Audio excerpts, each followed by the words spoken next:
महादेव की एक अद्भुत लीला आपको बताता हूँ, ठाकुर जी और महादेव की। हाँ। तो हमारे ठाकुर जी ने जन्म ले लिया इस धरती पर। मैं तो कई बार पारस भाई ये सोचता हूँ कि वो जो पल था ना जब ठाकुर जी धरती पर आए थे, तो जैसे मान लो हमें ठाकुर जी दिख जाए तो पूरा शरीर कांप जाएगा, है ना, निशब्द हो जाएंगे हम। मैं सोच रहा हूँ इस धरती की हालत क्या हुई होगी जब ठाकुर जी धरती पर आए थे, है ना।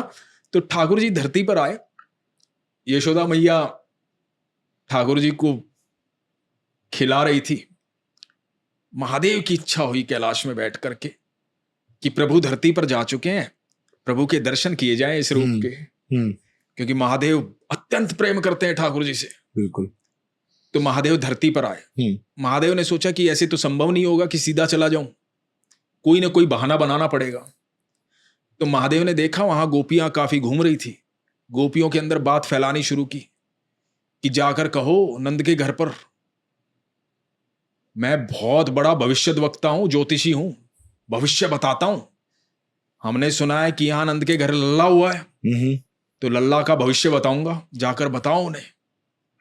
तो गोपियां गई, यशोदा मैया को जाके बताया कि एक महाराज आए हैं, साधु बाबा आए हैं और बड़े विचित्र से हैं दिखने में, लेकिन कह रहे हैं बड़े भविष्य वक्ता है, भविष्य बताएंगे बच्चे का। तो मैया आप दिखाओ उनको। अब यशोदा मैया ने ऊपर से बालकनी से देखा कि कौन है, अब नीचे देखा महादेव खड़े हुए हैं। अब महादेव का रूप देख करके यशोदा मैया घबरा गई। अब महादेव तो महादेव है जी, लंबी लंबी जटाओं वाले, गले में सर्प, हाथ में त्रिशूल, मुंडमाला पहने हुए। महादेव का ऐसा रूप देखा, बोले कि ना ना ना ना, इसको मैं अपना लल्ला कैसे दिखाऊंगी, इससे तो मैं ही डर रही हूं, मेरा लल्ला तो वैसे ही डर जाएगा तो मैं नहीं दिखाऊंगी। महादेव ने बात सुन ली। महादेव ने कहा क्या हुआ मैया, एक बार लल्ला के दर्शन करवाओ, मिलवाओ लल्ला से। यशोदा मैया ने कहा कि नहीं, आपका रूप ऐसा है इंसान डर जाए, मेरा लल्ला तो छोटा सा है, घबरा जाएगा। गले में नाग पहन रखा आपने। बोले मैया आपको नहीं पता, आपका लल्ला तो शेषनाग की शैया पे सोता है। तो यशोदा मैया बोली कि शेषनाग की शैया पे सोता है, शेषनाग की शैया पे सोए उसके दुश्मन, ऐसी बातें मत करो, तुम जाओ यहां से। तो गोपियां बोली कि साधु का अपमान थोड़ी करते हैं मैया, नाराज हो जाएंगे। तो बोले ठीक है रुको। तो यशोदा मैया ने दक्षिणा के लिए एक थाली सजाई, बोले कि ये लो दक्षिणा और जाओ यहां से।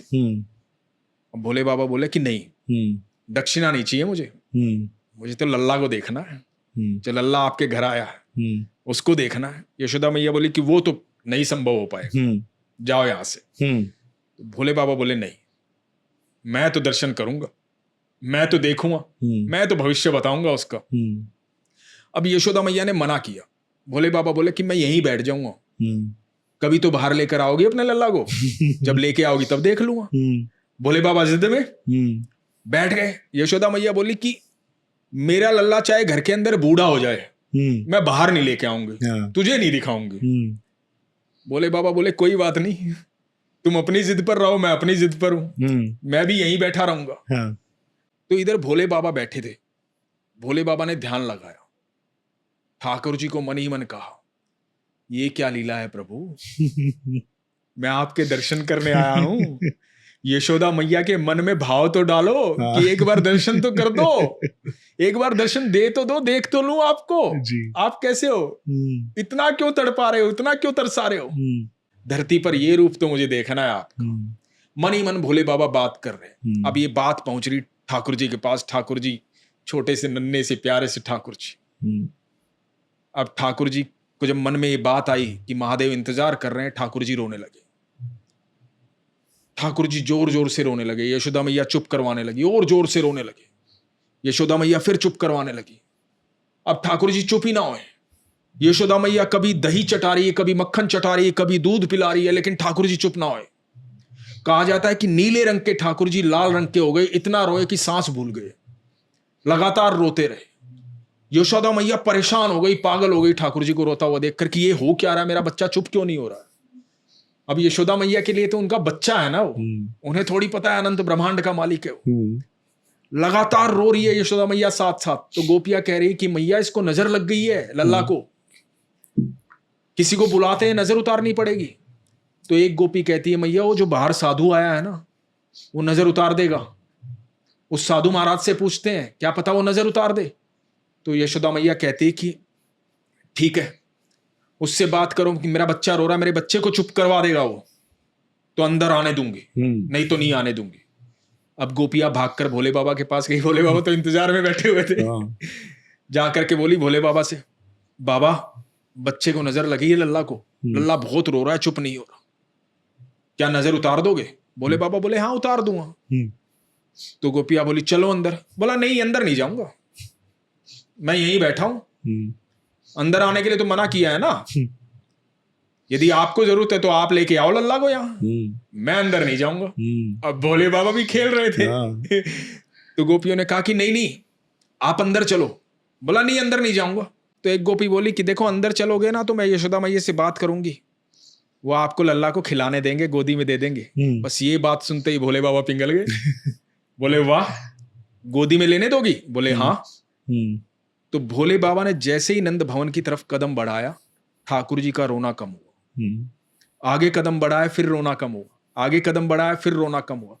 जैसे जैसे अंदर कमरे तक पहुंचे जहां यशोदा मैया और कान्हा जी थे वहां रोना बिल्कुल कम हो गया, बंद हो गया, सुकून आ गया। यशोदा मैया ने कहा कि मेरा लल्ला चुप हो गया, ठीक है जाने दो बाबा को। तो जैसे ही भोले बाबा उल्टे मुड़े कान्हा जी फिर रोने लगे। अब यशोदा में युक लगा कि शायद इस बाबा ने ही कुछ किया है, इसको बुलाती हूं अंदर। तो कहा कि आ जाओ, नजर उतार दोगे इसकी? भोले बाबा बोले मैया मैं ऐसी नजर उतार दूंगा कि जब तक तेरा लल्ला धरती पर रहेगा ना इसको नजर नहीं लगेगी। तो बोले कि लेकिन इसको पालने में लिटाओ यहां।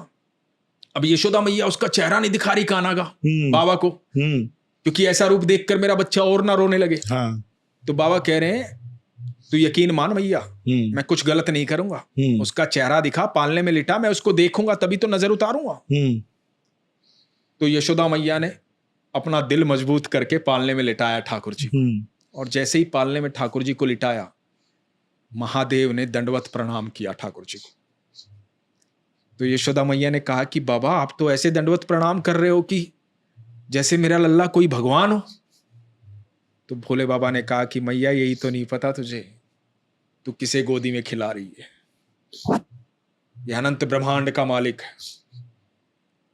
और तब भोले बाबा ने अपनी वो श्रृंगरी निकाली और वो बजाई, वो जो शंख जैसी होती है, और वो आवाज सुनकर के जो मुस्कुराए ठाकुर जी। जब ठाकुर जी मुस्कुराते हैं तो अनंत ब्रह्मांड मुस्कुराता है। जब वो चैन आया यशोदा मैया को, वो चैन आया ठाकुर जी को, जो ठाकुर जी लाल मनी हो गए थे रो रो करके, वो फिर से नीले हुए, फिर से अपने रूप में आए, खुश हो गए, प्रसन्न हो गए, हाथ पैर मारने लगे। तब भोले बाबा ने गोदी में उठाया। ऐसी अद्भुत लीला थी, ऐसा अद्भुत मिलन था ठाकुर जी का और भोले बाबा का। वाह वाह भाई, बहुत अद्भुत अद्भुत।